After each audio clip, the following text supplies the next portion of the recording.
El propio concepto de trabajo y el propio concepto de empresa están siendo de alguna forma desafiados por la transformación tecnológica.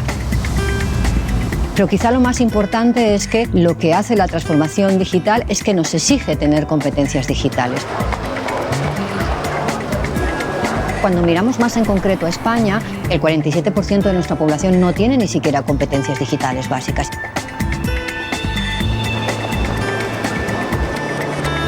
Yo creo que los responsables políticos tienen un gran protagonismo en esta transformación tecnológica y también en la preparación.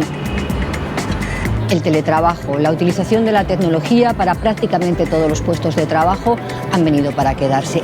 Tenemos reconocidos los derechos, incluido el derecho a la desconexión digital, pero también el derecho a la privacidad, el derecho a la protección de nuestros datos, pero seguramente tenemos que reflexionar más sobre cómo vamos a regular las condiciones de trabajo en la etapa digital.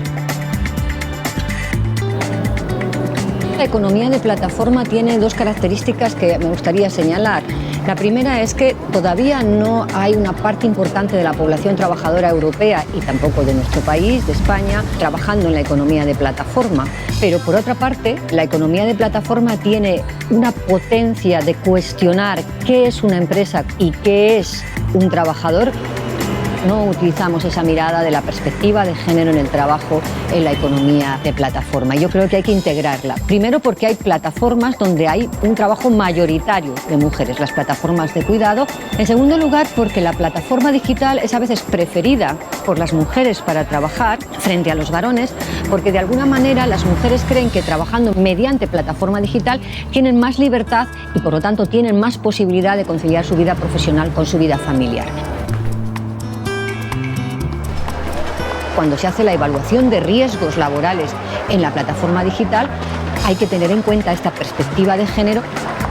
Las grandes empresas ya están en proceso de gran transformación digital, pero tenemos que tener una estrategia económica y una estrategia de apoyo para que también las pequeñas empresas puedan digitalizarse.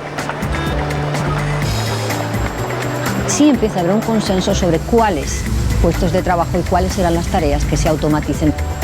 Pero al mismo tiempo, y creo que esto es lo más importante, hay ya un consenso bastante amplio sobre que la propia tecnología destruye pero crea nuevos empleos. La pregunta es, ¿esta creación de puestos de trabajo será suficiente como para tener un volumen de empleo para mantener nuestros modelos de protección social? ¿O no tendremos suficientes empleos y suficientes trabajos como para mantenerlo? Porque nuestros modelos de seguridad social se nutren del empleo. Y ahí el debate de la renta universal o de la renta básica es fundamental. Y aquí nuevamente la financiación de las cotizaciones de los robots o los impuestos de las grandes empresas tecnológicas están en el centro de atención. El modelo de protección social tiene que repensarse en clave digital. Creo que el trabajo tiene que ver mucho con la participación en la sociedad, con la integración en la sociedad, y eso es absolutamente humano. Y por lo tanto, creo que no nos encaminamos hacia una sociedad sin trabajo, pero sí nos encaminamos hacia una sociedad donde las personas tendrán que trabajar complementadas por las máquinas, complementadas por los algoritmos, complementadas por los robots.